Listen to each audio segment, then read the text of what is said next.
Everything started on Friday when the Bears and the Panthers struck a major deal atop the National Football League draft. The Panthers are now number 1 overall. The Bears got a nice haul. The question is, who did the Panthers trade up to go get? And the perfect first guest to start answering these questions for us right here on the Rich Eisen Show, the man who's been at NFL Films as a senior producer, 43 years now and counting, executive producer and analyst of NFL Matchup, the great Greg Cosell, back here on the Rich Eisen Show. How you been, Greg?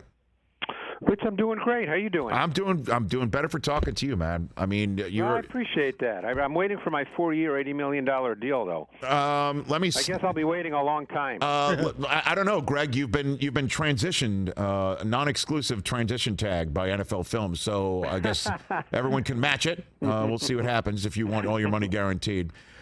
Let's just jump right into it. You grinded tape on all the top quarterback prospects. Yep. Give me your thought on what you have seen. We're going to work to the final answer here. Which quarterback jumped off the tape to you as the guy who can be most successful in the NFL in this year's draft, Greg Cosell? I think what's most fascinating, Rich, this year is I think they're all really different.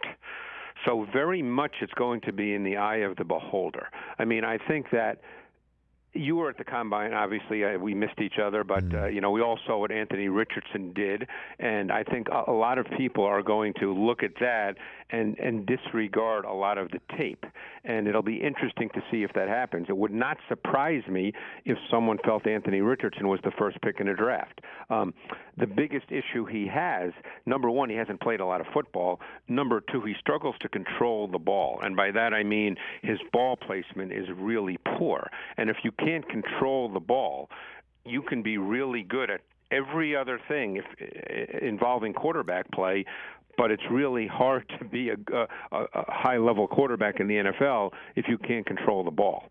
And he's going to have to get better at that. Now, obviously, he threw it well at the Combine. People can take from that whatever they want.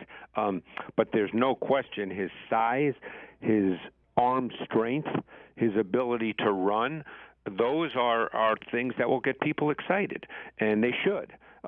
But we'll see. As I said, it would not surprise me just based on the size and his ability to make special plays, which we've now come to believe, many have anyway, that that's more important than making the routine plays. Now, Greg, of course, there's many coaches that could hear that evaluation and have a similar evaluation and say, we'll take care of the ball placement. We'll take care of that protection. We can coach that up. We can we can clean all those things up. So you just checked a Richardson box. What about the other kids? That again, who's most pro ready that you would look at the tape and say this is the kid that could be number 1 overall, or at least is in your book, Greg? I mean, I just from a tape perspective, yes. and I've met him briefly, but C.J. Stroud, to me, you talk about controlling the ball. His ball placement is, for the most part, pristine. And I think that you're dealing with a kid who's a natural touch thrower. That term is overused, but in the case of Stroud, it applies. He can do something that not a lot of young quarterbacks can do. He can throw with pace and touch. He can layer the ball. He can feather the ball. He can make every kind of throw. The key thing is to be able to control the ball and to make the right kind of throw to the right receiver at the right time. That's what you're trying to do. And as I said, we've gotten lost in the fact that routine throws don't seem to be considered as important in the minds of many as the special plays. And I think one of the things about C.J. Stroud is he makes all the necessary throws.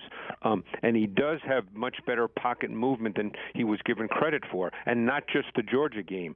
I watched his 2021 tape, Rich. I watched his 2022 tape. He does have pocket movement. Is he a great athlete? No. But you don't have to be a great athlete, and you don't necessarily have to run around. You just have to be able to avoid and find a more quiet place to throw the football.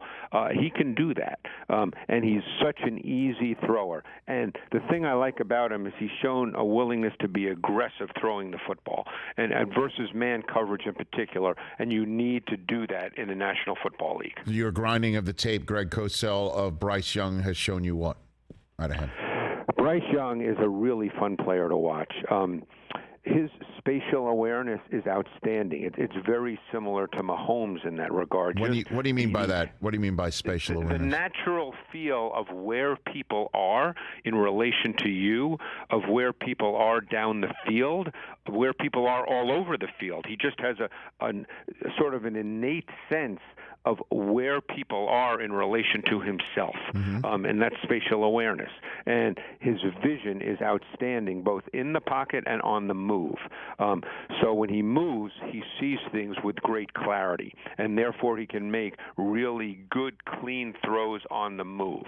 The question that will be discussed, and I know it's probably been talked about by you and many others, but it will be discussed, is his size, not the height. I think we've come to accept that you can play quarterback in this league, Rich, if you're not 6'4". We've come to accept that, and we've seen a lot of players who are able to do that at a relatively high level.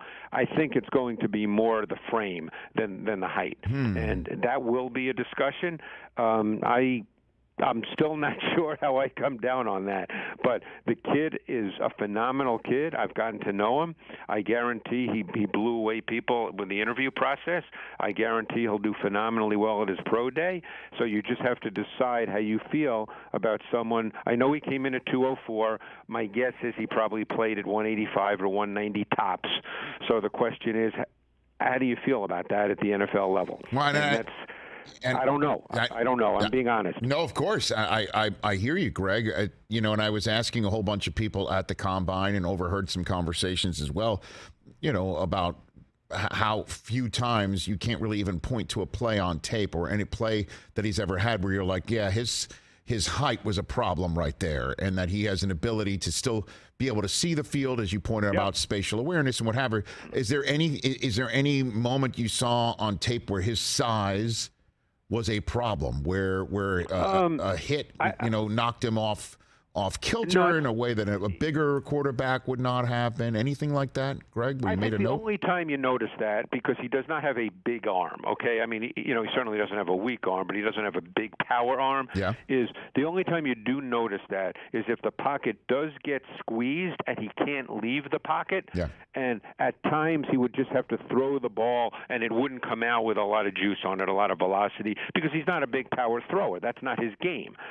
But that doesn't happen very often. I wouldn't say that that's something that you're overly concerned about, but he just has a great natural feel for the position, and that's obviously really important.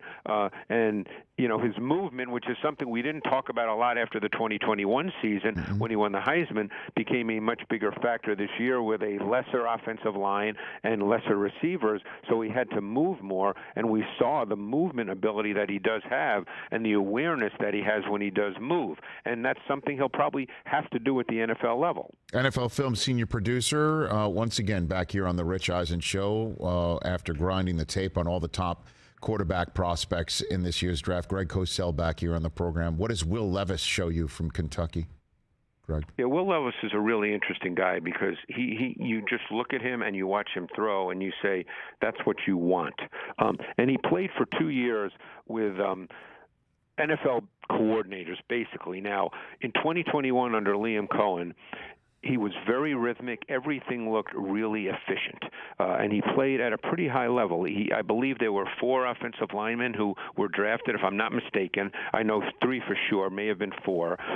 And then in 2022, for whatever reason, loss of O-lineman, different coordinator, it just seemed like a struggle. And I think you have to really dig deep, as I tried to do, to see what happened in 2022, and there's no easy answer there. People can say, oh, well, he didn't play as well in 2022. That's easy to say because I think the tape tells you that. But when you look at just the player, he's a compact, twitchy, effortless thrower. He can attack all 3 levels of the defense. He's highly competitive. He's incredibly tough in the pocket. I would say one thing, though. There's a difference between running ability and pocket movement, and he's a little stiff in the pocket. So, in other words, when he has to move, a step to his right, 2 steps to his left, that he doesn't do really, really well. And he's much more of a power thrower than a touch and pace thrower. And I think you have to understand that, and you have to try to work with that, because there's a lot of throws in the NFL that require pace and touch. And if you can't make those kinds of throws, look, we live in a league, Rich, where there's a lot more throws under 10 yards, as you know, than there were 15, 20 years ago. And those throws tend to require pace and touch and not velocity. Greg Cosell here on the Rich Eisen Show. It is now time to get to the ultimate question, Gregory. It's not time. Knowing Frank Reich as you must, and knowing tendencies and having grinded tape on the Eagles' offenses and the Colts' offenses, who do you think the Panthers traded up to go get? I don't know that specifically, obviously. To me, as we speak here today on March 13th, yes, sir. And there's a long way to go, C.J. Stroud, to me, would be the guy that I would feel most comfortable taking, because I think he's just really efficient in the pocket. He's 6'3". As I said, he's just a natural thrower of the football. C.J. Stroud is the guy that really stood out. Bryce Young is such a good player, but as I said, I'm just so uncertain as to the size and not the height, as we discussed. Just it's really the weight and the frame more than the height. But C.J. Stroud would be the guy that I would probably point to at this point. Well, I mean, and what would make sense about that, and again, obviously nobody's holding you to anything either. Nobody knows. I hope not. Nobody knows, Greg. Nobody knows.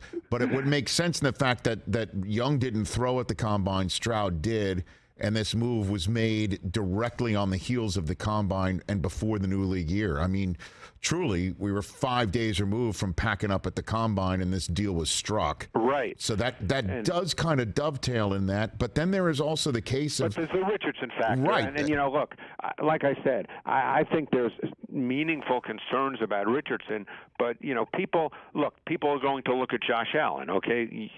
I'm sure we discussed Josh Allen in the past, Rich, and he came out of Wyoming. Now, he's a better thrower than Richardson, but he was definitely scattershot in college. And now people look at him and how he's progressed, and he's clearly one of the 3 or 4 best quarterbacks in the league, and his ball placement has become clearly better, and it's easy to look at that and say, oh, yeah, that'll happen with Anthony Richardson. We don't know that, but like you said, someone will believe they can clean that up, and the big playability, which is what a lot of people now, hey, this, that's what people look at. Explosives on offense, and let's prevent explosives on defense. That's what the game, in the eyes of many, has become. And Richardson does give you those kinds of traits. Whether he can become consistent throwing the football, that remains to be seen. Are those the only 4 you've grinded tape on, or is there anybody else? Oh, no, I watched Hendon Hooker, okay, who I think throws the ball really, really well. He's another really easy thrower of the football, within the context of his offense, and that will be discussed as well. He played in kind of a relatively pure version of an air raid passing game with its emphasis on no-huddle, fast tempo, widespread formations, what we call pure progression reads, where a quarterback's not really taught to understand much about the subtleties and nuances of defense. So that will be a discussion as well. But Hendon Hooker is a big, tall kid. He stands tall in the pocket. He throws the ball well. He's got movement ability. He's got very good traits as well. And DTR from UCLA, did you check him out? I've not done him in great detail. One of my favorite guys to watch, though, and he was at the Combine, and I'm sure you spoke about him with DJ, yes, in that first group. No doubt. I loved watching Jake Haener play. He played. I mean, he drilled really well. There's no question about it. And so last one for you, as the Jets are currently waiting to hear from Aaron Rodgers, what did you see out of Zach Wilson last year? Anything that makes you think that there's still something in there that he hasn't developed, that maybe Nathaniel Hackett can help, or right? Because at this point in time, as you and I are talking, either Rodgers is coming and the kid's going to have a couple more years to marinate and learn at the hand of the king. Or Lamar is going to show up and he's going to have and he'll be gone. Or there's going to be some sort of stopgap that kind of forces the issue of, let's see Zach, if the Jets struggle against a schedule that looks insanely difficult Right. as we're sitting here in March, Greg. What's your evaluation there? Yeah, and again, as you and I both know, none of us are in the locker room, so I can't speak to any Correct. of that. I'm only going to speak to the tape. Yes. And he's a very loose, undisciplined player, Rich, in terms of mechanics, fundamentals.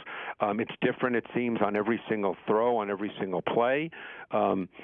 He's another guy, we talk about pace and touch. He does not have pace and touch on short throws. Everything is thrown too hard, too much velocity on those throws.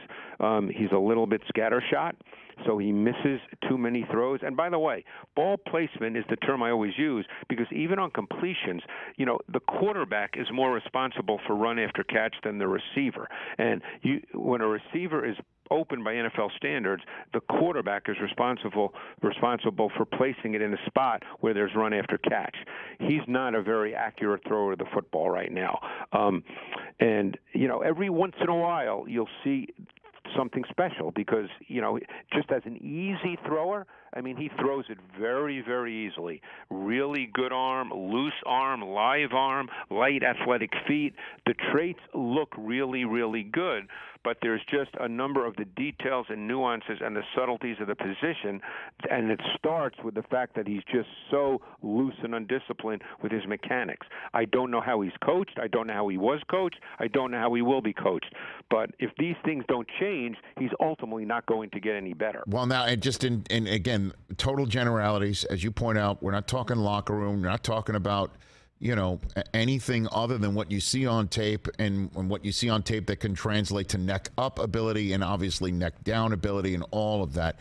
Do you recall in all your years of grinding tape, somebody who comes out of college, looks like Zach Wilson, and then eventually blossoms into a Super Bowl winning quarterback? Do you remember anything like that? I'm sure there are. I've been doing, obviously there are guys who started off poorly in their careers and ended up, becoming good quarterbacks. I can't think of one immediately offhand. Okay. But I'm sure that's been true.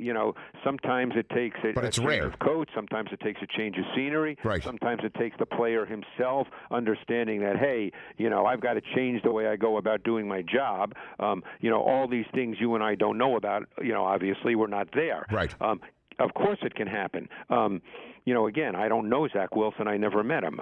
But certainly when people watch him throw a football, they go, wow, that's anybody you talk to the year he came out, because obviously he was in the Trevor Lawrence class, people will tell you he was the best thrower, and that's just one thing. Obviously, it's important, but everybody will tell you he was the best thrower of the football. There's many other factors that go into it, and those factors have been, unfortunately, too close to the bottom as opposed to the top. Greg, thanks for the time, man. Let's look for more of my calls as you grind more tape and we get closer to the draft. Always appreciate your time, sir. Rich, I really appreciate it. Thank you, my friend. Right back at you. At Greg Cosell on Twitter, just one G at the front, one in the back. Cosell. I follow him. You should as well, right here on The Rich Eisen Show. Catch The Rich Eisen Show every single day on the Roku channel, 12 to 3 Eastern, for free.